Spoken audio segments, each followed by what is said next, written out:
Perfect.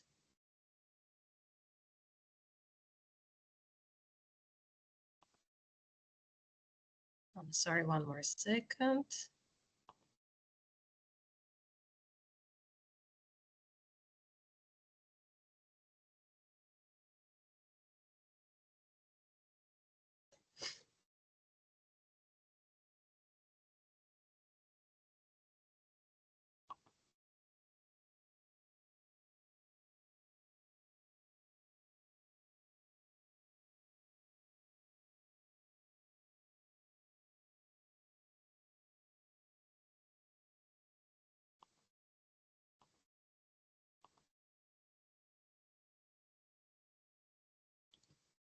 Please let me know when you see my screen.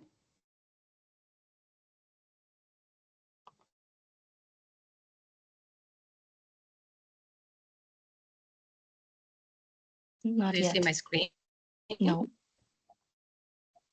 Not yet, okay. Just going to plug something. Oh, How here about it is. now? No, still no. Okay, let me try once again. It's looking like it does share, but for some reason you can't see it yet.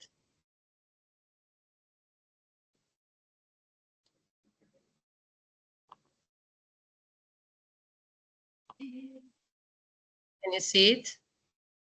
We can see ourselves in the screen, but not the presentation. Okay, perfect. Yeah, perfect. Now? Perfect. Yep. Super, perfect. Okay, so let's start. Good morning, everybody, and welcome to our second round of MainstreamBIO webinar series on the episode 1, call it Empowering Rural and Coastal Women in the Innovation and Leadership in Primary Production. My name is Dragica Grozdanic, and I'm a bioeconomy researcher within the Munster Technological University located in Kerry. As you can see on your right-hand side corner, there is a QR code, which is bringing you straight away to our MainstreamBIO official website, where you can find more information about our webinars from the first round, but also now from the second round. Also some news about our events, workshop, but also other interesting information about our projects and what we developed so far.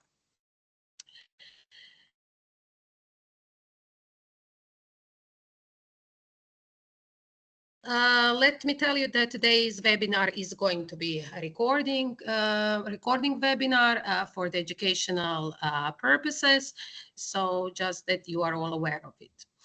And now, just a brief introduction to today's agenda. So we will start with a brief introduction to the MainstreamBIO project and campaign and webinar itself on the innovative bio-based solutions, which is going to be presented to you by me. Then we will hear more about the Hedge Blue expertise by our Jessica Yannomi. I hope I pronounce your surname correct. Then the next one, we will hear more about the sustainable spirulina farming from our Ines Carvalho. Then as a third one speaker, we will hear about the women innovators in the plant-based biotechnology, insights from the Polo Polo from Rea Liberman Aloni. And then we will hear more about the women entrepreneurs who are driving innovation sustainability, insights from Anna Nasanam and Binatex from Carmen Ijosa. After that, we will go into the panel discussion and interactive session, where I would like to use that opportunity to ask you to put your questions into the chat and ask the question, and use this opportunity to ask the question to the relevant speaker. And then we are planning to end the webinar around 10:12. As I mentioned, you can actually ask the question during today's presentation, just into the chat, what is on your left corner side. So use that to ask the question for the relevant speaker. And when we come to the panel discussion session, your question is going to be addressed to the relevant speaker. Okay, Let me give you the brief idea what MainstreamBIO is and what is our partners in there. So we are a consortium of 10 partners across the Europe. Across the Europe, you have partners in Belgium, Ireland, Denmark, Sweden, Spain, Greece, Bulgaria, Poland, and Netherlands. We are trying to promote these small scale innovations across the 7 European regions, countries, and actually the regions. They are in Ireland, Spain, Netherlands, Bulgaria, Denmark, Sweden, and Poland. You can find here as well the QR code for our MainstreamBIO site. So please use this QR code to screen it on your phone and look for more information about us. Okay, now I will give you really a brief overview concept of the MainstreamBIO project itself. As you can see, this is the holistic diagram, or holistic actually approach, what we are using in our MainstreamBIO project, where we actually collaborating with farmers, research and academia, authorities, policymakers, consumers, to address some bioeconomies challenges, and then you can see in the middle one section, innovation support services that we are offering to some of our farmers in order to them give them opportunity to maybe further develop their businesses. And also what are the results is actually this knowledge sharing, where we are having multiple workshops, events, but also we are offering some policy recommendations and practice abstracts. Also, I would like to highlight here the MainstreamBIO Toolbox, which actually was launched last year. I would like to encourage you to go and visit our MainstreamBIO Toolbox and see how maybe MainstreamBIO Toolbox can help you to develop your businesses, these small bio-based businesses. Also, you can find there our last round of webinar series. So maybe you can have a look what we did in our first round. Just to go a little bit in the past, to give you some points, some highlights from the first round. So we have had 6 webinars conducted from the 10th of April until the 16th of May. Last year, we had total of 23 speakers across all our webinars, and we have reached 505 attendees participating in our 6 webinars. As you can see, here is a QR code which is bringing you to our YouTube, MainstreamBIO YouTube channel. So you can find all of the 6 webinars in there and watch it at your best time. Also, part of our campaign is not just it's also in-person events. In our first round, we had 7 in-person events across 7 European countries, around it from February until June 2024. As you can see, some pictures from last in-person event in Bulgaria on your left-hand side, then on your right-hand side from Poland, and then in the middle from Netherlands. In our second round, we will have the same approach, maybe with less webinars in this round. We will have only 4 webinars that are running from 15th of January until the 5th of February. They will be going every Wednesday at the same time as today, 11 Central European Time. Regarding the in-person events, we will have it spanning around 7 European countries, which you can see it here on your screen. We already had one that was in Ireland. We had it in November last year. And as you can see, we are running our in-person events from November 2024 until the April 2025. Okay, let me now give you a brief schedule about our webinar series. So today we are on our first webinar, Empowering Rural and Coastal Women in the Innovation and Leadership in Primary Production. Then we have a second webinar called Women Industrial Leaders in Agriculture, Marine Beauty and Bio-Based Fashion Textile, scheduled for next Wednesday. Then after that, we have a youth in the bioeconomy, impact and importance of involvement the youth in the bioeconomy sector. And then we will end up with empowering consumers in the bioeconomy, sustainable choices for health, wellness, and the future generations. You can follow these webinars on our main website of MainstreamBIO project, and you can find there also the link to register yourself for that webinar, which is the most interesting to you. Okay, let me now start with actually today's webinar topic, and that's on the empowering rural and coastal women in the innovation and leadership in the primary production.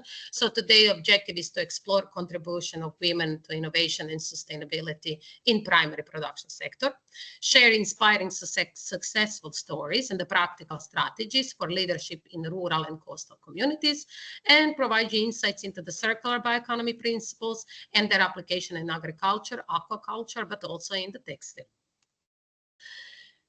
Let me also give you a brief idea why women are a key to the bioeconomy. So women play an important role in advancing the bioeconomy, which representing around 43% of the global agricultural labor force, with even higher percentage in developing countries.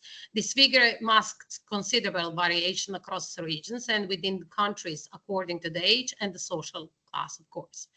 According to the last available data from Eurostat from 2020, agriculture census, women accounted for 31.6% of farm managers in the European Union. This represents a slight increase from the previous year, but indicating a gradual rise in female representation within the agriculture sector. The proportion of female farm managers varies significantly across the EU member states.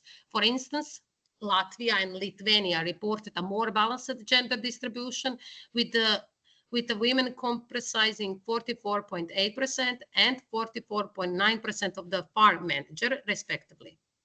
In contrast, countries like the Netherlands represent 5.6%, Malta 10.8%, Germany 10.8%, and Denmark 10.9%, and Ireland 11.4%, had notably lower percentages of the female farm managers. Despite their significant contribution to both to the primary and, of course, secondary production, the women often lacks access to resources, education, and decision-making rules. Engaging them in the bioeconomy initiatives ensures their contributions are recognized and that they benefit equally from the bioeconomy advancements.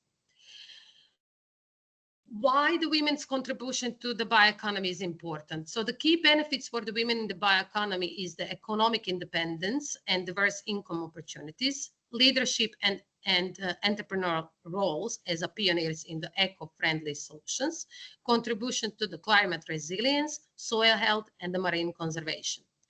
Just a few points also what I would like to highlight. That did you know that in Austria, one of the 3 farms is actually led by women, which representing over the 33% of the farms. In Italy, over 200,000 agriculture enterprises are run by the women, with many led by those under 35 years of age. I will tell you really brief brief success stories because all of these women are with us today. So they will have opportunity to more speak about themselves. I am actually very proud to host each of them today. And really, I would like to encouraging you all to use this opportunity to ask them the question what you are interested in, and gain some really valuable and inspiring knowledge from them. So really briefly about the Aitana Espirulina. She's a Spanish producer. She's doing the sustainable production of spirulina, a high protein, nutrient dense superfood that support eco-friendly conservations. Then we have Rhea from Polo Polo, who is a co-founder of Polo Polo, which is a trailblazer in the molecular farming. They produces animal-based protein using plants like potatoes. Then we have Dr. Carmen Hijosa, who is actually a founder of Ananas Anam, which is a global leader transforming fashion and textile with Pinatex, a sustainable leather alternative made from pineapple leaf fibers and agricultural byproduct. And then last but not least is Jessica, who is going to give us introduction into the Hajj Blue world, which is a global leader in the aquaculture innovation, specializing in supporting sustainable sea production and advancing aquatech solutions. This is really briefly about me and about my presentation. And now I would like to give opportunity to Jessica. Thank you. Not just to stop. You should now be able to see that screen here. Yes, you'll just give me a split second as well that I tell something about you, just briefly to introduce you. So our Jessica is Aquatech Community Manager at the Hajj Blue, which is a company specializing in aquaculture and alternative seafood solutions. She is dedicated to fostering innovation and collaboration within the aquaculture technology sector. Jessica's work includes engaging with startups, promoting sustainable practices, and supporting the growth of aquatech ecosystem globally. I hope, Jessica, I introduce you well. I'm sure there is more to say. You did. Just a short intro. Like, it's so hard to get those bios right. Yes. Thank you so much. The floor is yours. Thank you so much. I try to keep to my 10 to 15 minutes, but I get so excited. So if I run over, do let me know. So today I figured the best way of introducing what we do at Hatch Blue is showing you the vision. We are a climate smart, truly sustainable, and just seafood transition. That's our vision. And the mission is to catalyze an innovative seafood industry, scale impact businesses through knowledge, investment, and ecosystem building.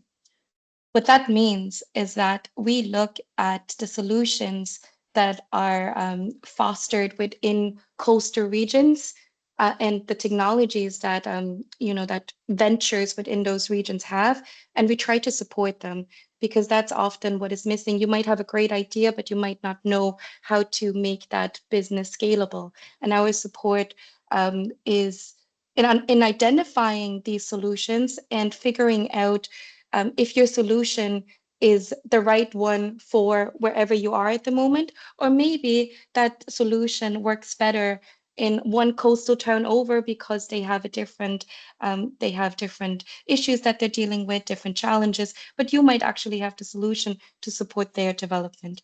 So it's a very rewarding job. I really enjoy it, and I've enjoyed every part of it, mostly because I get to work with fantastic people and a lot of women too that come up with great solutions, and being able to support them and seeing how they take an idea and they run with it with their passion. It's truly rewarding. So what do we do actually at Hatch Blue, and how do we do it? So Hatch Blue is a global venture and innovation company dedicated to support sustainable aquaculture and seafood alternatives that will create healthier oceans.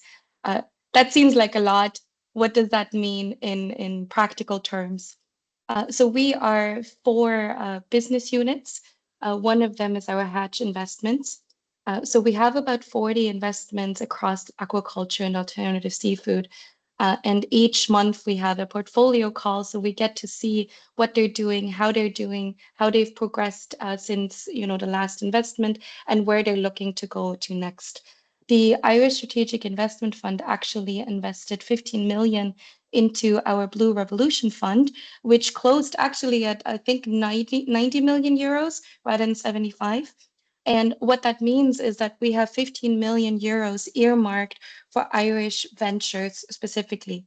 So we're looking to invest them into any alternative seafood technology development, aquatech, or it might be, from the production side, we are looking at different alternative seafoods. And our investment managers are actively having conversations and doing their due diligence on interesting companies. So keep an eye out there. It's very interesting to see what comes down the line. We have Hatch Innovation Services.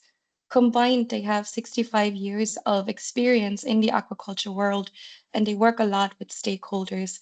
And this, I will tell you, is the number one most important thing that we do, and that is having our stakeholder engagement because there's a lot of innovation happening and there's a lot of technology development happening, but without having these relationships and without being able to have these really truly meaningful conversations that enable us to not only understand the solution that you might come up with, but also the problems that the industry has. Without these conversations, we would be lost. So our Hatch Innovation Services has a lot of these conversations. They do a lot of the market research, due diligence support, strategy advice. They've done a lot of advice, not only for big companies, but also for entire regions. So they would come and, talk to government stakeholders and identify that there is potential in aquaculture development. And they would go into the field and try to understand what the challenges are and would advise them on how to support the commercialization and the regional development of those regions. I'll leave the Hatch programs for just a second. I just want to jump to the fish side really quick. So it's the largest global digital aquaculture news platform, meaning that if you have any questions about aquaculture, you can go to the fish site and you can get all the information for free there. So we do have a lot of community stories that are in there too, as well as reports on what is happening in shrimp in Ecuador, for example, what is happening in the salmon aquaculture in Norway, what is happening in recirculation aquaculture systems in Scotland, you name it. It's a truly global platform and you can find information on anything. So particularly if you're looking at research programs and you're trying to identify where's my niche, what do I need to research or where's an opportunity, I'd encourage you to check out the fish site.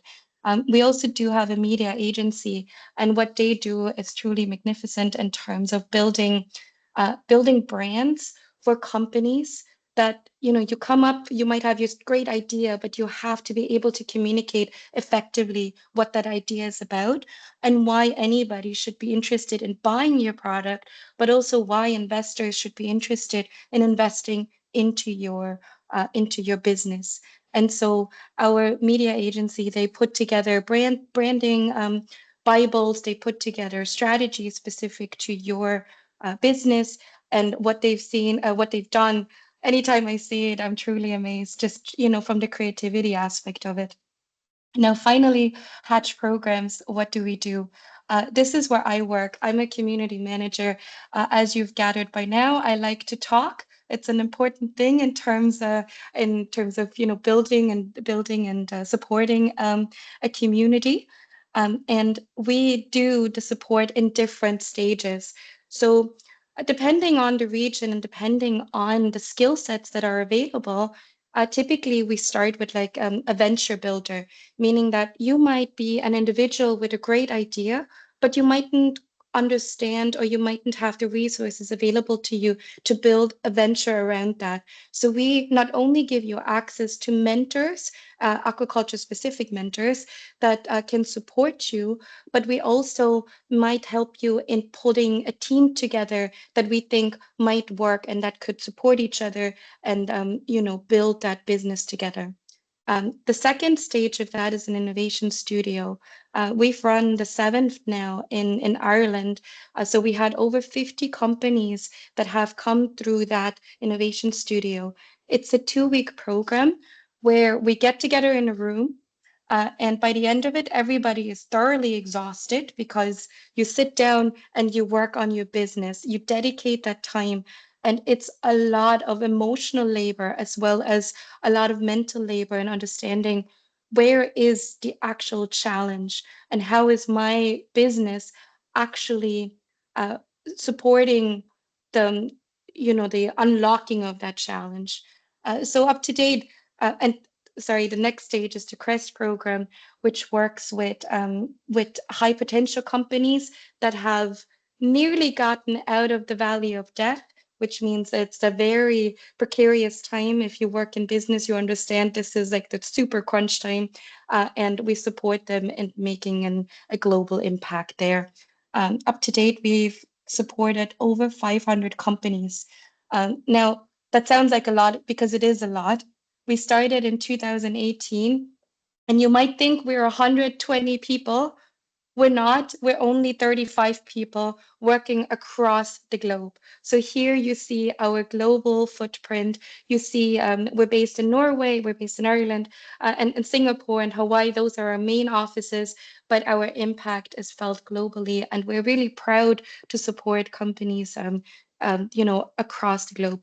At the moment, we have the Women in Ocean Food Innovation Studio, where we have 10 female-led companies that look into building their businesses in aquaculture, both from a production side, but then also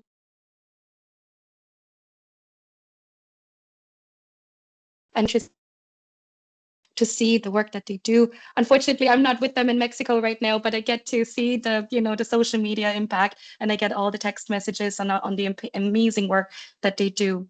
I know I'm running short on time, so I just want to do 2 slides and then I finish. You might wonder why aquaculture? And the main reason is because we do need to step away from capture fisheries. You all know about the global impact that fisheries can have in our oceans, and it's devastating, right? So we need to move away from destructive practices, and aquaculture can actually support that. And so when we talk about aquaculture, we're not talking about increasing production and making bigger pens to have more fish. That is not the idea. It's about making it more sustainable. So we don't just look at the production side, we look at all of these different elements where innovation and technology are necessary to make the aquaculture supply chain more sustainable, to create jobs within coastal regions, and to support a sector that can actually develop sustainably. So it's not just money, money, money, and more, more, more. It's about making sure that, for example, the packaging is sustainable, and we're, using seaweed extracts to coat certain elements of the packaging that is from a natural resource, but then also protects the product and makes sure that it's, keeping healthy and good. So I think I will stop here because I know we are already at over 10 minutes. And as you can tell, I could talk for hours, but I'd rather have that time and listen to our co-panelists. They have amazing businesses, let me tell you. Thank you.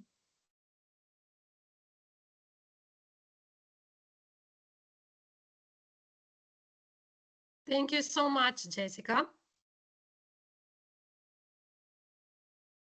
And now we will go to our second speaker. That's you, Ines. Let me then give you a brief introduction who Ines is. So Ines is the founder and CEO of Aitana Spirulina, which is a Spanish company producing premium quality artisanal spirulina. She is based in Alicante. Her company is recognized for sustainable cultivation practices that blend Mediterranean traditions with innovative approaches. Ines is passionate about promoting algae as a superfood and sustainable alternative in the global food system. Ines, that is really briefly. Hello. Yeah. Well, me too. I can talk for hours, so I'm going to try to make everything really short and brief. So if you have any questions, because I will leave things, I won't say many things, so just please interrupt me anytime you want, okay? I'm going to try the sharing screen. I hope it's working. Well, yes, can you hear me? Yeah, right. Well, this is my project. This is Aitana Spirulina. I'm going to talk a little bit about myself. Who's behind all these crazy things? Well, I'm Ines Carballo. I'm from Spain. I am a marine biologist and I specialize on microalgae production. I used to work on the research. We were making biodiesel with microalgae. So this is when I pop up with spirulina because it was contaminating, polluting my other microalgae. So I was like, oh, what is this? So that's how we met, actually, by accident, many years ago, actually. I'm a researcher, and now I'm an entrepreneur too. What is not usually going together. I'm the founder of Aitana Spirulina. It is called Aitana because of the mountains here. It's called Aitana Mountains. It's a ridge of mountains. And I'm also a co-founder of Pleiades Innovation that I made with an associate a couple of years ago. And I wanted to point out that I'm also a single mother in a mountain rural area with less than 200 people living in the village. So it's another little challenge for my little entrepreneurship too. What about Aitana Spirulina? What is this thing? Well, it is an artisanal spirulina farm production, and it's located in Guadalest in the mountains. Spirulina is the origin of life in the earth. It's a bacteria, actually. It's a microalgae. It's microscopic. So what I do is aquaculture, but I do it in the continental way. We call it. It's continental aquaculture because it's not in the sea. So I grow it in the mountains here with special water. I will just tell you more about that. And I produce a high quality spirulina with actually very high protein content. I reach 70%, what is one of the highest in the market, and a lot of antioxidants too, because they are a protein. Spirulina antioxidants and protein, so more content of protein, more antioxidants. And I also create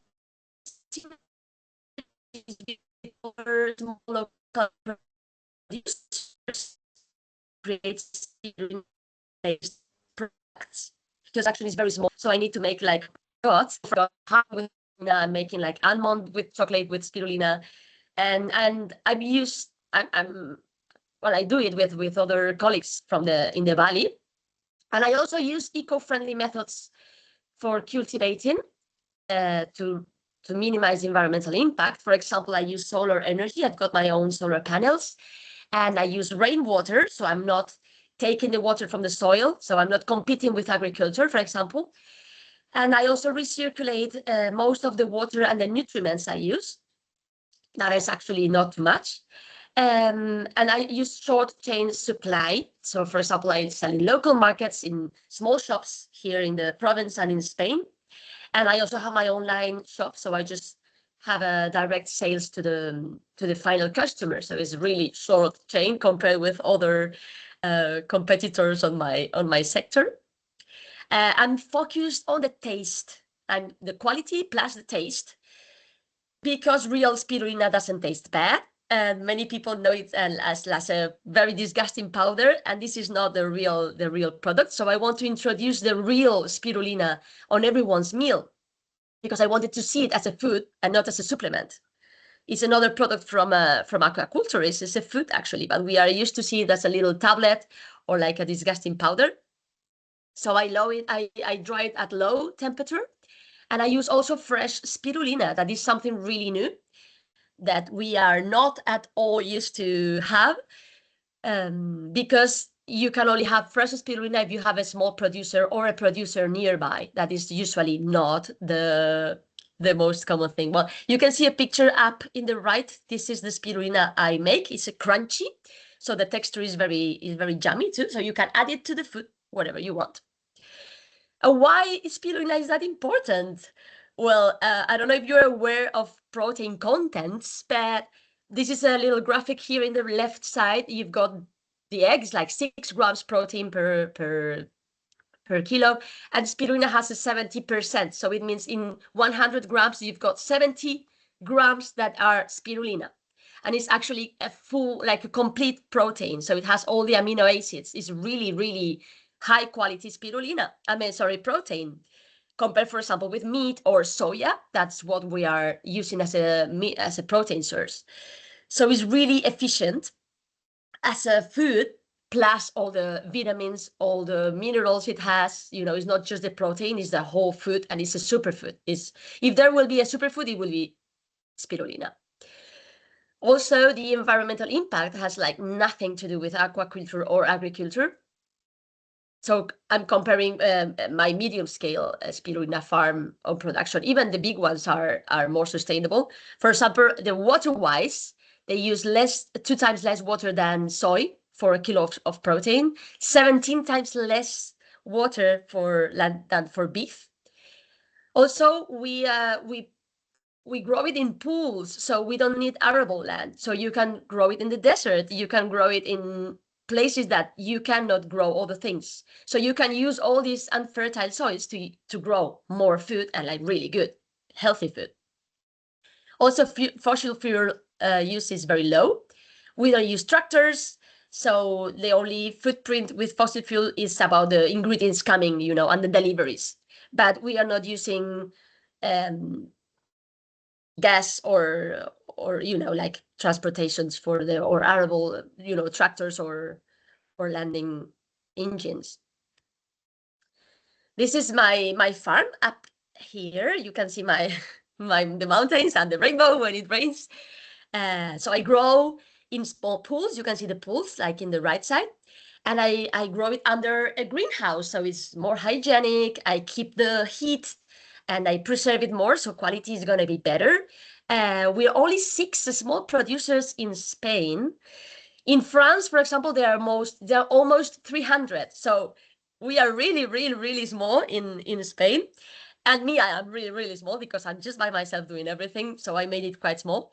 And the pictures down, you can see the normal or usual cultivation of spirulina. These like huge farms in China, Asia, India, or USA. And they grow it like in the outside with a completely different quality controls. And of course, the quantities are incredibly bigger. For example, they can make like hundreds of tons per day altogether, and I make like 10 kilos per day. So just to make the magnitude is like amazing, no? That is why the 99% of the spirulina that we consume comes from because the supplier since so it's like a big fish that we can't really fight against. But why is so important to encourage this type of cultures? For example, industrial spirulina, it has a very low quality and food security because it's very well known that it's usually contaminated with heavy metals and other things that you can see as like this. And in Google Scholar, you can find many articles about that. They are imported, so you have to you have to pay all these importations, and you rely on global marketing, prices, and logistics. So it also has a very high carbon and water footprint, of course. And the profit goes to large multinational companies because you just pay like for the distributors because it's a large chain distribution system. And to me, like the worst consequence of that is that you reduce the primary production in Europe. So we just kind of putting the balls out and just getting a really good food and really environmental wise, putting it out of Europe with a completely different quality, and then we're not encouraging like our own producers. So local spirulina has a high nutritional quality, has a total traceability. You can come to the farm, you can see how I do it, you can see where the rain comes, and that has a much lower, of course, carbon and water footprint. It actually has a negative carbon footprint. I just need to measure it right, but it has a negative one. And also let's create small business from local people like me, for example, that I'm a biologist, that I can do my, I can have a biotech job that I did to myself, and I live from that. I'm not wealthy, I don't have a yacht, but I'm here, and I'm not living in the UK, for example, because I can come here and I can develop my rural area and increase the primary production. So to me, it's like a really, the impact is quite small. It's quite big for the small production that I have.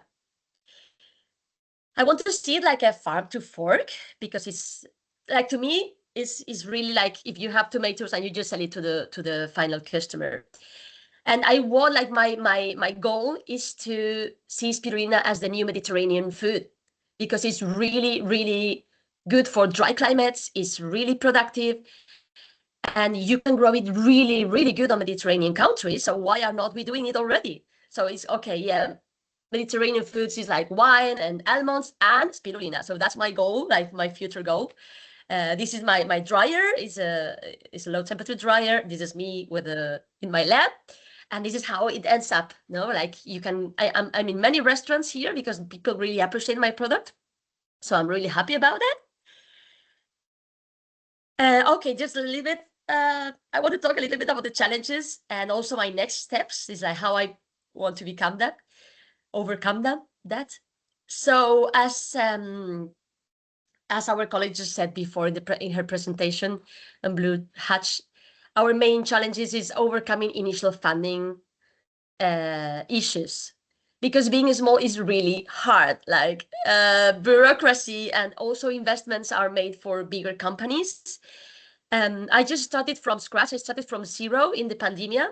I was working as a waitress. It's like, oh my God, I want to be a biologist again. So I started from zero with my own hands. I almost built everything by myself with really small fundings and with a small credit from the bank.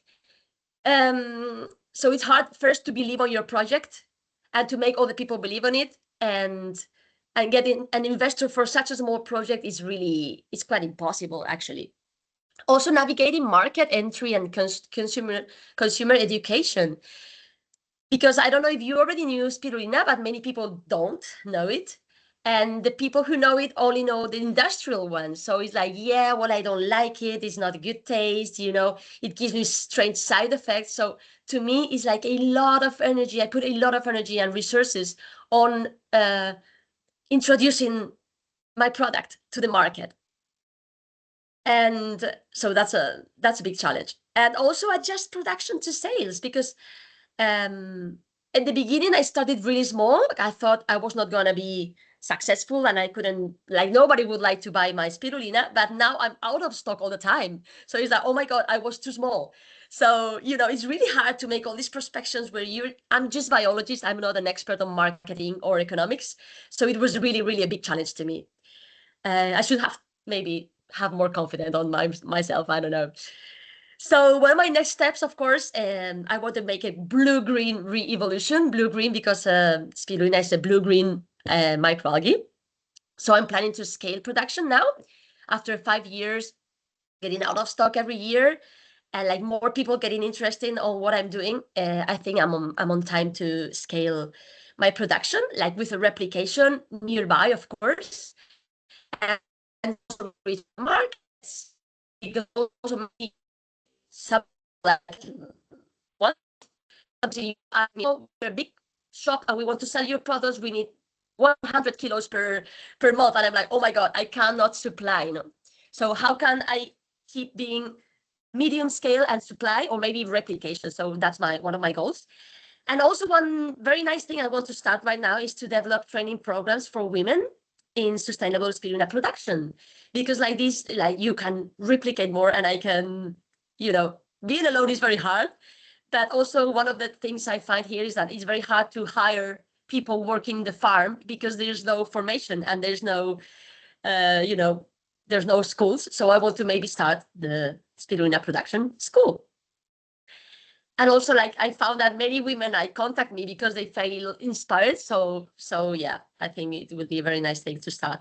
And of course, for all these things, I can't do it by myself. So I'm seeking partnerships to enhance innovation and the impact of my project, because I need a team now.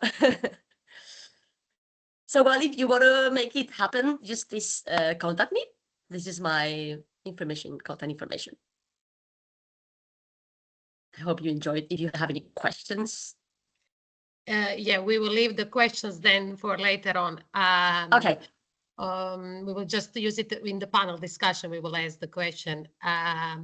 So what I would like to say is that, Ines, I was brief kind of introduced in your world, but you are remarkable. I am totally amazed with all the work what you are doing, and really I was honored to have you today with us. Thank you. I'm sure that you, with your story, I'm sure you inspired at least one, and that's me, but I'm sure there is another one, people as well. Here you go, Carmen as well. So, right, now from your protein base, let's go further to Rea one. Let's hear more about Lea Lieberman-Aloni, who is actually the co-founder and the chief technology officer at Polo Polo, which is Israeli biotech startup pioneering molecular farming. Her work focuses on producing animal-based proteins in potato plants, providing a sustainable and innovative alternative to traditional protein sources. With expertise in molecular biology and biotechnology, Rea is leading advancements in the field of bio-based solutions. Rea, the floor is yours. Thank you so much. Do you see my presentation? You see my screen? I do, yeah. Okay, great. Just a second. Okay, so just a second. So as Diva said, so Polopo, I'm Raya from Polopo. Polopo is a B2B ingredient company using molecular farming to produce identical animal-based proteins in potatoes. And our first target protein is egg protein. Now, a little bit about myself. I have a PhD in plant sciences from the Hebrew University. And that's where I met my co-founder Maya, who is the CEO of Polopo. I'm the CTO. We did our PhDs in plant sciences together. We both have expertise in plant metabolic engineering. That's what we did for many years. Academic research in production of proteins. And that's actually the basis for the Polopo technology. We did it for many, many years. We worked on proteins in plants, and then when the food tech industry started to bloom and rise, and all the precision fermentations companies began working and producing animal proteins, we thought, well, plants can do it so much better, and we know how to do it in plants. And that's how we came up with the idea for Polopo. We started Polopo in the beginning of 2022 and closed our pre-seed funding round at the end of 2022. We raised $2.3 million from a few wonderful investors. The lead investor is Food Labs. It's a German VC investing in food tech companies, and other great investors such as City Capital, Milk and Honey Ventures, and others. That's what gave us the opportunity to begin our research, to get to fund a lab, to begin our work, and to also get Ido to work with us as a business development, as we both came from the academia. We both are researchers. We did PhDs and postdoctoral fellowships, but didn't have any knowledge or capabilities in the business world, and we came out of nowhere with a presentation and only with a good idea, and I guess it worked because we did close our pre-seed funding round. We also have a great team of advisors helping us with the aspects that we are not so that it's not our expertise. An agronomical advisor, IP advisor. Yoram here is our he was our advisor in the PhD of both of us, me and Maya.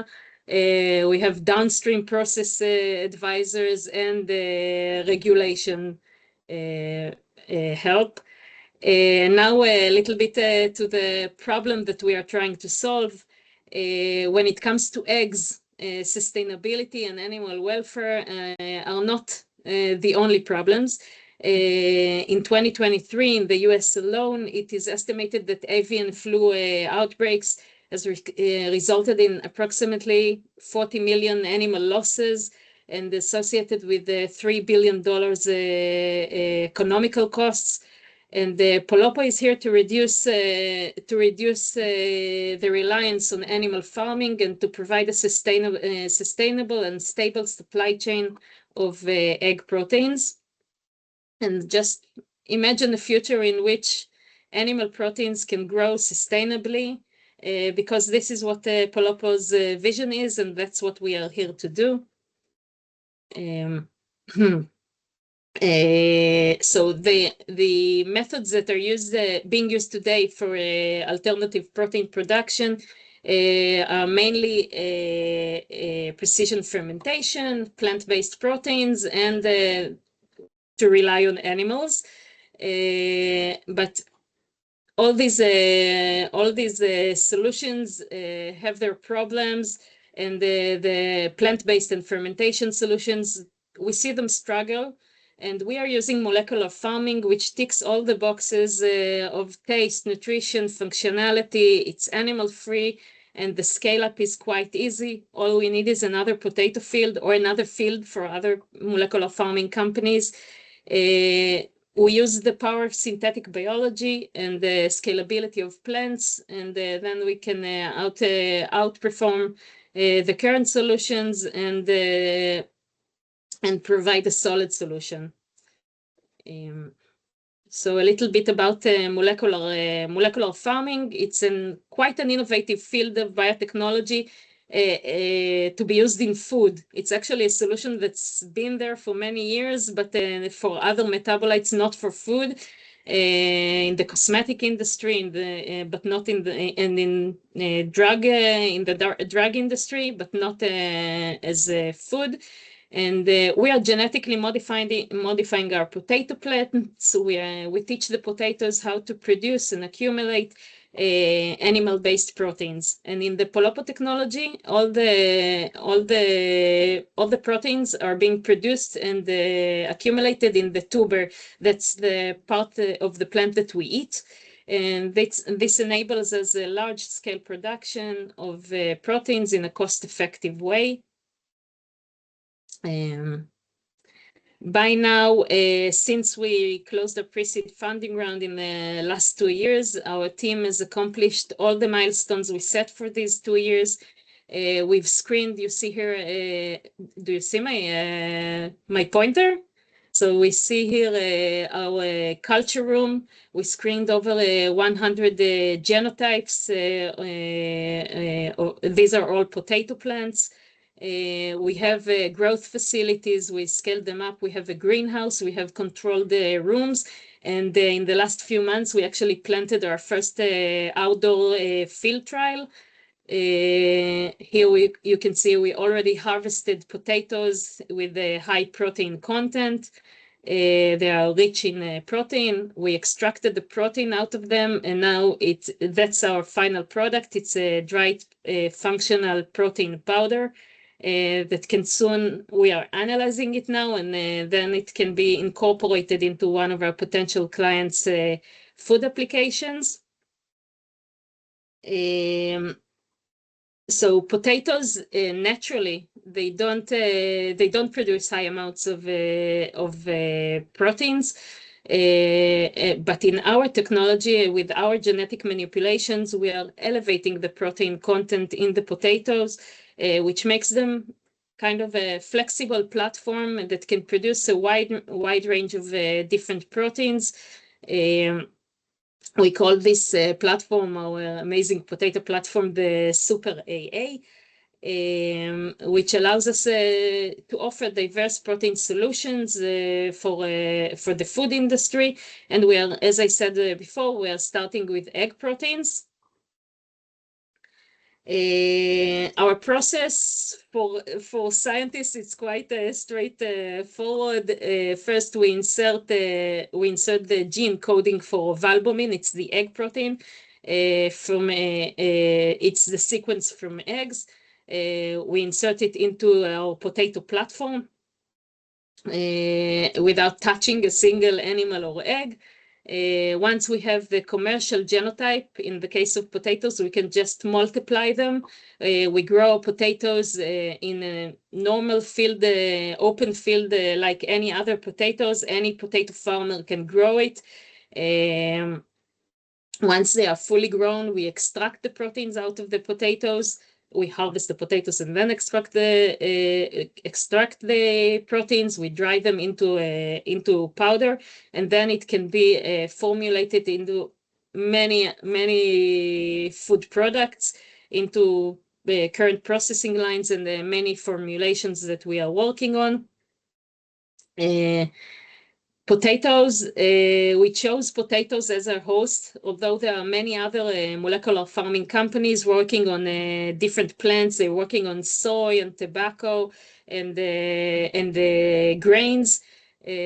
Some of them are expressing the proteins in seeds and grains, in leaves, but we chose potatoes because we considered all the aspects that we need, and we chose potatoes as it combines resilience and high yield and low growth costs for this for potatoes. And also there are existing processing lines of potatoes because of the starch industry. And potatoes embed all the qualities needed for efficient and cost-effective and sustainable protein production process. And just remember, this is not a chicken and an egg problem. This is the Polopo solution. And that's it. That's our beautiful team of researchers. This is Maya, the CEO, and all the R&D team, and Ido that I mentioned before, the VP of Business Development. This is us in the field that we are now that we planted a few weeks ago. You can see the potato plants that are beautifully grown and soon be harvested and tested.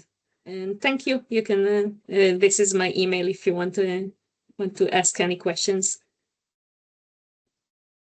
Rhea, thank you so much for this and really for sharing these insights. What you are working on, it's really great to see. Thank you so much, and thank you really for joining us as well today. Thank you. Okay, and our last, not least, Dr. Carmen, I hope I'm going to pronounce it correctly, Hinojosa. Yes, perfect. Okay, almost Spanish.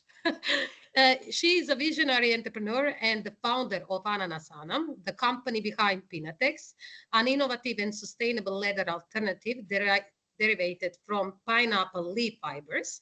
With a background in design and extensive experience in the leather goods industry, Dr. Hinojosa shifted her focus to sustainability after witnessing the environmental impact of traditional leather production. She holds the PhD in the textile from the Royal College of Art in London, where her research led to the development of Pinatex. Her groundbreaking work has earned her numerous accolades, including recognition as a leading figure in sustainable innovation. Dr. Itsekosa is committed to promoting ethical practices, environmental stewardship, and social economic development through her work, making her a pioneer in the sustainable textile industry. Carmen, I hope I get it enough, but it could be also, as I said it, for the rest of the girls, it could be much wider. Thank you so much yesterday. The floor is yours. Thank you. It's, can you hear me and can you see the full screen? No, we can't see the full screen, but we can hear you normally. Okay, let me see now. Mhm. Now, how are we doing? Super, perfect. Yeah, Thank you lovely. so much. Yeah. Thank you. I'm really excited to listen to everybody. It's wonderful, really. All these amazing young ladies. I feel like the mother of all, but it's so lovely to be here. And okay, so we go from food production to waste from agriculture, and this is really the base of my work. And as you said already, we are in the, sorry, let me see my cursor, where did it go? No, I have it. So we are in the waste industry from the pineapple farming. And you can see this photograph, how it is. These are the leaves that we use. And I just want to say that the leaves usually are left to rot or more, burned. 80% of them are burned, creating CO2. So this is really a very good thing. And another important thing to know is that we do not use any land that should be used for food if we don't do it the way that you girls are doing it. Because we use a waste. So to have a fiber, we don't use any land, neither water, pesticides, or fertilizers. And this is really the beginning of Ananasanam. So what do we do in our company? I just have to say that I'm the founder. I'm also the inventor of Piñatex. And I started from zero again. In fact, less than zero, -0 when I started all this. So what we do is we basically specialize in processing these fibers. You can see them up there. These have been just extracted from the leaves into sustainable textile solutions. And we do this by valorizing the waste from the pineapple farming. And we are a B Corp. Most of you might know what a B Corp is, meaning that we really take care of everything and everybody throughout the value chain. And our main product is Piñatex. And again, I like to say also our mission and the vision, which I think is so critical to understand a company. And the mission is that every textile we create and every fiber we regenerate will fight for a better planet. And it really is a fight in the textile and the fashion world. You really have to be, in a way, breaking ground all the time to make sure that a new fiber, even if it is an ancient fiber, is heard and used. And the vision to me is just as important, really, which is really the heart of what we do, which is to heal the rift between people and planet. And if we have time, I can go a little bit into this, but I think we all know that we are really getting so dissociated with our nature, with each other, that I think, how do we do to get back together into more harmonious and having more empathy and humanity for all? And this is very, very important for me. And I think business model, we all have to have a business model, and it really is a fiber that connects everything. And I'll go a little bit into this. How do we do this? Connecting the dots. We spoke about, innovation, collaborations, and it's really important. So we do it through research and development, efficient value chain, which I have to say that there was none. So we have to, and we are building it ourselves, and key strategic alliances with key partners throughout the value chain up to into the B2C as well, the shops, brands, etc. And this is really important. This is how we do our work. And just a quick example of what does it mean for us to connect the dots. It means that with our fiber, we work with the spinners, the people that make the yarns. These are big companies. The spinners have their own clients. So meaning that through working with the spinners, and don't forget, this is in a way a new fiber in the market. We started to develop this fiber. In fact, as a fiber only 2 years ago, but they have their own clients, and that's how we get to the clients, which would be really the brands at the end. Also, manufacturing partners would be for Piñatex is the same thing. By working with them, we also get to clients. And also then we have the big brands like H&M and Puma and Adidas and all these companies that, you know, we work with. But then we also have the small niche brands, which are really important for us because they're really the ones that they truly believe what we're doing, and we do a lot of strong collaborations. Obviously, the first one is bigger volume, which we need to upscale, and the other one is smaller volume but more transparent, closer to the clients, etc. And then we have the consumers, which are the ones that they can push if they want something more sustainable, more transparent, more ethical, more value. They are the ones that they can push everybody along the value chain to really say, I want this. So this is how we do our connectings. So let's see what impact have we got. I think this is really, really important. And I want to say that we base, and I have always done it from the time I had the idea of Piñatex, build the business in the 3 pillars of society, okay, which is people, planet, and profit. We need the 3 of them. 2 are not good, 3 are important to be sustainable. And we are touching 11 out of the 17 UN Sustainable Development Goals in the 3 pillars again, which I think is really, really important to have that balance. As a B Corp, we need to have our impact reports every year. We should be working now. We are working on the 2024, so this is 2023. And just to give you an example of how it is, you know, over 3,000 tons of pineapple waste that we have saved from being burned. There is a huge amount of waste in the world, which is wonderful, 27 million tons. And this in the upscaling will grow, but those 3,000 plus tons has stopped. Well, it's more now, but 4,500 tons of CO2 from being released into the atmosphere. And this is quite an important thing. We use less and less water, which is, again, what we need to do, okay? And we are working continuously on all these things. And then again, 2023 was 650 jobs in rural communities, which is really important. We don't use our work with rural communities in Europe, unlike EU. Well, Israel is not in Europe, but it seems to be a bit closer. We work mainly in the Philippines, in Asia at the moment, also a bit in Africa at the same time. And this is actually the bigger picture where we work. The UK is just the headquarters. In Spain, where I am at the moment, we've got import-export. This is really where we consolidate things to get to our clients.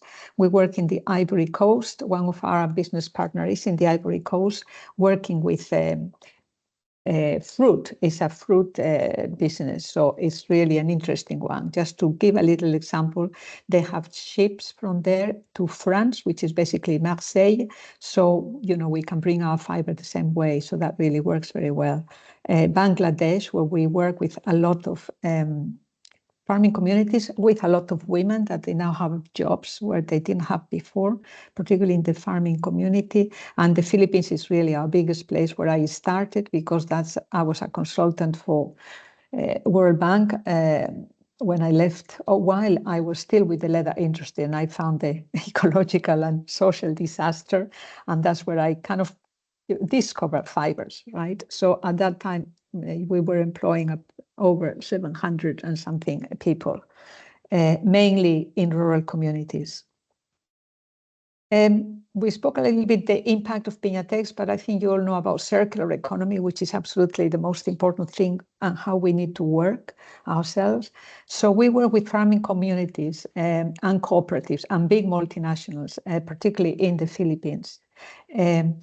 There we actually, the cooperatives, to give a good example, after they gather the fruit, they go back into the fields and they basically gather, as you have seen in the first picture, the leaves, which otherwise they would be left there. They do the fiber extraction with mechanical means. They wash it with water and they dry it in the sun, and that's really our raw material. Then we purify the raw material, taking the pectinase, etc. And we do that with enzymatic processes, which we do have. And then the fiber goes either into a yarn or into a non-woven substrate, which is a non-woven. All this is mechanical as well. Then we go into the coating on the finishings for Piñatex, and then it goes into our clients. And we are working on this, how to dispose of. But again, I don't want to go too much into this, but you know, it is really our clients that need to do it. For example, a pair of shoes can have more than 30 components, and we're only part of that. So it's a really collaborative effort, though we already know that it can be shredded and made, for example, into geotextiles. As I think some of us know, certifications are critical when you get into the market, not just for food, but for fibers as well, textiles and everything. So we have the right certifications to bring us into the right markets. And what is the production? Again, as I said, we had no production. When I started all this work, I was lucky to have produce 50 meters, which was really to prove the concept that we could really do this industrially. From that, we are really in a minimum way scaling. Now we're trying to do the proper upscaling, but just to give you an idea, you know, what happens with the 250 tons of this fiber, we can make 450,000 more linear meters of Piñatex. So that is really, when you think that that's not using any land, and it's really, you know, not polluting and not making the land, like, for example, cotton, into a desert, as it happens after a few, could be generations, but that is the reality. So what do we do? What is the product? This is actually Piñatex. We have two products. We have Piñatex, which is the original, which is an alternative to leather. This is how I developed it, because, you know, the cruelty that leather has, and I'm a vegetarian for many years, so that didn't suit me really at the end. But we have Piñatex. It can be used in fashion. It can be used for making shoes. It can be used in the automotive industry. We're just launching now with the automotive industry. Interiors. It's quite versatile. And then we've got the fiber, which is really, we developed this fiber into a textile grade fiber, which can be used into making yarns, into making clothes, so many things as well. And then we have composites as well. So from a humble waste from agriculture, you can make a lot of products. And this is really the pyramid of the products, just to show you. And of course, you need to have different price points, because if you sell a yarn, a fiber, you have to go to the price of the market. If you sell something like Piñatex, then that's where you can get, you know, the better margin there.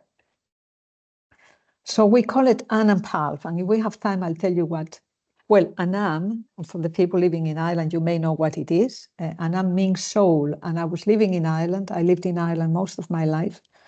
And I felt that, you know, what we're doing is to really work with the soul of the pineapple. That's the reason of Anam pulp, which means pineapple leaf fiber. This is totally sustainable. It's bio-based, obviously, compostable, and it really helps. And it's breaking through in this very traditional fiber world that we have. Think about cotton, linen, flax, etc. A very difficult thing to do, actually. And then we have Piñatex. We have different collections in Piñatex. It can be used, as I said, shoes, bags, interiors, etc. Actually, at the moment, I can't really show you, but I'm just wearing these ones, which are made for Caterpillar. I have them because it's kind of cold. I don't usually use shoes in my studio, and it's really thick and sturdy. Just to show you some of the samples that you can make with this. This is kind of watch straps. And we did a big thing with Nike, Tara as well. Moya, this is one of the smaller brands that are really super sustainable, super transparent, and we love working with people like that. But again, you need both. You know, if you upscale, you really need to have the big clients, and the Mercer, again, one of these innovative companies that are making things super sustainable.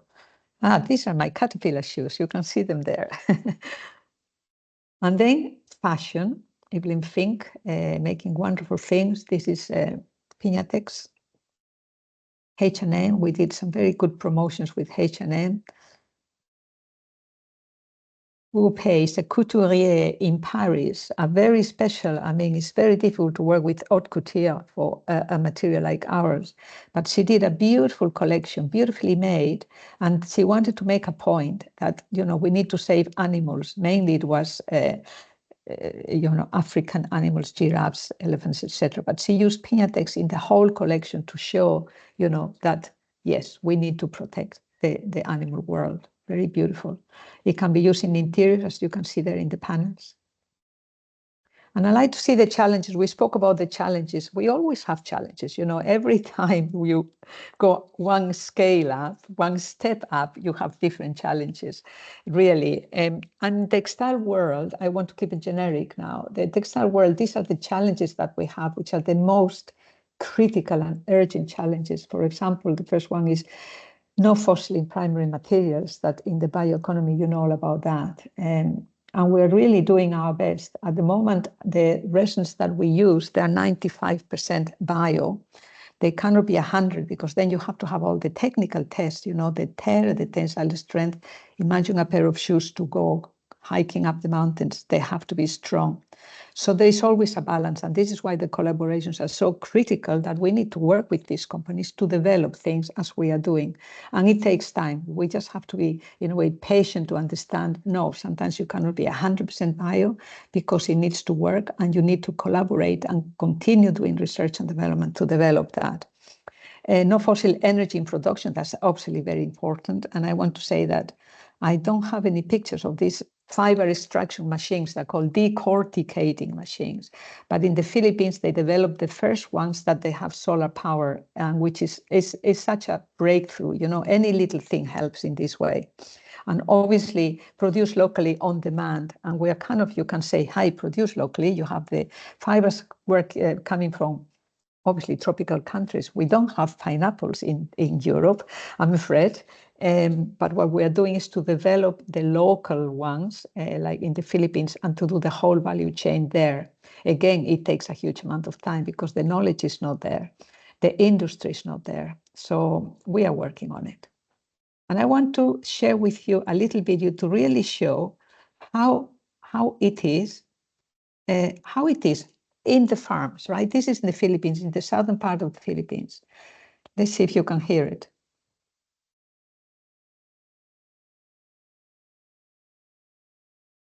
This is one of the ladies that works with us in her home.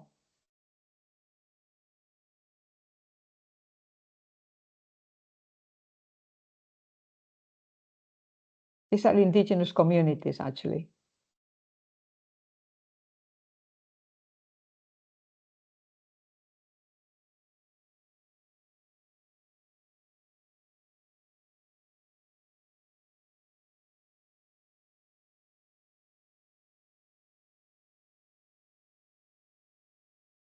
There's the machines.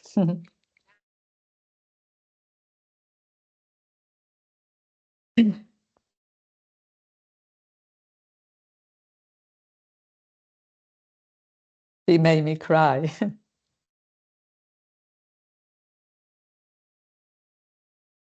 Thank you. So this is my story. Carmen, thank you so much. Really, really, really nice presentation. Yeah, incredible. As we already hear, also Ines started from really zero. You said it from -0. Rea also started from basically from zero, from being curious, you know, to do something different. Also, here we have Jessica, who is also running this aquaculture world as well. It's really amazing to hear all your stories, and I'm sure our audience will share the same opinion as I have. What I would like to ask is that you use now opportunity, because we all came now to the panel section, and we are a little bit behind with the time, but yeah, that is just not now the point of it. I would like to ask you to use this opportunity to ask the question. Just that I break the ice, I will start with the first question. Jessica, that's going to be addressed to you. Really, thank you for sharing what you do in Hatchblue. And what I would like to ask you is that what role does the technology play in reducing the environmental footprint of aquaculture? Would you be able to tell me something about that? I don't have numbers for you, but Okay. it plays a huge role. Without the technology developments, and they could be minor, right? Like, we're not talking about everybody needs to figure out a newer, production, whatever machine that is, but sometimes it's just a tiny bit that needs to be improved to increase the productivity of it. And with that technology, if I think of fish waste, for example, if you have a really smart machine that can minimize the fish waste because it is so precise in terms of how it fillets a fish, for example, that makes a huge difference in terms of waste. And the same goes for any aspect along the supply chain. Yeah. We're coming to precision farming. So the more precise we can be, which means that the technology needs to be able to be precise. It plays a huge role. Perfect. Thank you so much for that answer. Ines, now one question for you.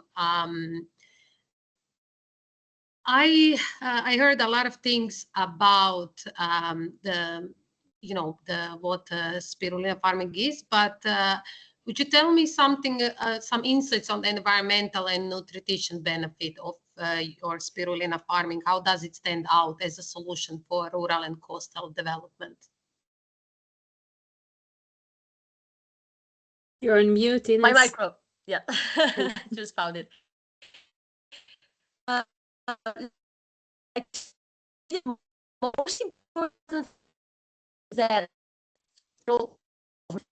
is not a process. What we are all used to. Sorry, Logica? Yeah, Can you I hear lost me? you for a second. Can you hear me now? Yes. Yeah. Okay. Yeah, so I was saying that to me is like very important that is a natural source of many good things. So it's a non-processed food for a really high quality protein, and also like is really high in antioxidants, which has like immune boost effect. It's like has a lot of research made on it because we found spirulina in the 60s, and the NASA actually put it on the space. So it made a lot of research about it in the early 60s and 70s. It has anti-inflammatory effect, omega-3, 6, 9. So, it's a complete food, super healthy. It's non-animal, non-plant because it's a bacteria, actually. So to me, that's like the biggest impact. Like, you can have a food that has everything inside that you don't have to touch, you don't have to, ultra processed, and you can just have it straight away, and it's really environmentally sustainable. Perfect. Thank you so much. Rhea, now for you, the question. What advice would you give to inspiring women leaders and innovators in the biotech field, particularly for those who are, underrepresenting the regions like rural and coastal areas? Actually, I think it's it's an advice I would give everyone. Just believe in yourself, go, and we just went and met everyone who would meet with us. We had only a presentation, not a very good one, now looking back at it. we actually we participated in lots of accelerators. It sounds a little bit like what Jessica is doing, only not in aquaculture. And that's where we gained lots of contact with the mentors from the food industry and from the agri-tech industry, and they opened doors for us. We just they did intro to an intro to an intro, and we actually had like 5 meetings every day. We gave our pitch in the middle of the night, and that's how we met everyone. Everybody knew us, at least in the food tech industry in Israel and a little bit in Europe. We came from the academia. We didn't know anything about it, and we just participated and met everyone we could meet. So we just believed in our solution, in our idea, and we went full speed on it. And I believe in that everyone who wants to do it can do it. That's, I guess. Nice. Bravo, Rea. Nice. Carmen, a question also for you. I'm actually very interested in that one from your perspective to hear. So what have been the most significant challenge you have faced as a women entrepreneur in this pioneering the sustainable textiles, and how did you overcome them? I think, everybody's looking for a solution, always, So, as you said that you started from -0, I'm sure you can probably talk about a lot of challenges, but tell us at least one. You are muted, so. Sorry, I wanted to say that you have challenges at every step of the way. I mean, what Raya was saying as well, how do you start? I started working with leather. I mean, making beautiful products in Ireland, because that's what came to me in a way. That's another big story. But then when I realized what leather means to the world, particularly today, think of the Amazon basin, okay, it's totally deforested, mainly because of this huge amount of cattle there. And I was confronted with this when I was in the Philippines. But confronted means absolutely, I went to one of the tanneries and I realized, oh my God, this is not possible. I cannot work like this anymore. Now, don't forget, I did not have a plan B, and I had a good business going and I needed that business. But I said no more. So in 24 hours, I changed my ways of thinking, and I thought, I don't have a solution, but I was so shocked and I was so strong about I cannot do this anymore. I went to see the head of this is a little story which I tell you, my life is full of little stories. So I went the head of the Design Center Philippines where I was working, right? And I went to her and say, look, for this reason, I cannot continue working with the project. However, what I always do when I go into a country is I look at the resources, okay? I go into the markets, I look what the traditional, in my world, textiles, accessories. Accessories is baskets, right? It can be just tools to work the land, anything that we can have to live and to carry things. I say you've got extraordinary natural resources and fibers, skills. Why don't you work with those instead of what I want to do? And I thought that's the end of my job, and I needed that job. And to my utter surprise, he said, go ahead and do something. And I did say, I don't know anything. She said, go ahead. And I can tell you, I did the most wonderful work.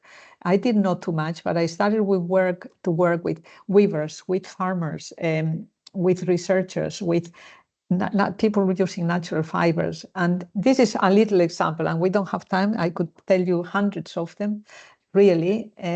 But this is really the one that, I really went through with what I felt it was not right. And somehow, through working with these fibers, the weaving, I went back to college, I did my PhD. I mean, that was 10 years of work and study and research. Piñatex came about. But at one point, and then this is the last thing, hope I'm not going over time. At one point, working with these fibers, working with weavers that I didn't even know their language. So sometimes it was like this way, okay, do this, do the other, speaking different languages. this idea came to me. It was like a bulb in comics, like, wow, what if with these pineapple leaf fibers, which are very strong, fine, and flexible, what if I can make a mesh not unlike what leather is, what our skin is? And then, you know, I have the mesh, I put a coating, and that's it. 2 seconds, 5 seconds maximum. I had it all. It took me 15 years to develop it, to launch it. But in that split second, I had it. So that's all I have to say, because otherwise I'll go into too much now. Wow.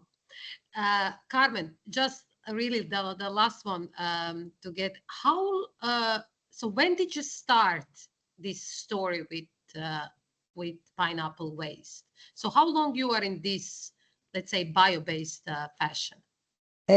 About 15 years of research and development, and the product is in the market 10 years now, which is really nothing for a textile in the textile world. So it was launched at the end of my PhD, in fact, 10 years ago this year. Wow. Mm-hmm. Okay, very, very nice. I would just like to also ask you to scan this QR code on your screen. For audience, please do so because your feedback would be really very valuable to us in order to improve ourselves in the next one webinars. Mm-hmm. And yes, I would like to, girls, say a very, very big thank you for joining me today. I am, my heart is full today, you know, with all the things what you actually shared with us, and really you are inspiring group of women. Wait 1 second just to see, is there a question in the chat maybe? Okay, yeah, so Maria said to us that that you are amazing and inspiring women. So glad that she had been able to hear your webinar. Also, yeah, I agree on that one. Thank you, girls, one more time. And thank you, everybody, for joining us. I hope we are going to see you on our next webinar series, which is going to be next Wednesday at the same time. Also, if you have time, Ines, Carmen, Rea, Jessica, feel free to join us. Yes, thank you so much once again. I wish you all the best and enjoy the rest of your day. See you. Thank you. Thank you. Bye-bye. Thank you so much. Bye. Bye. Bye-bye. Thank Bye. you all. Bye.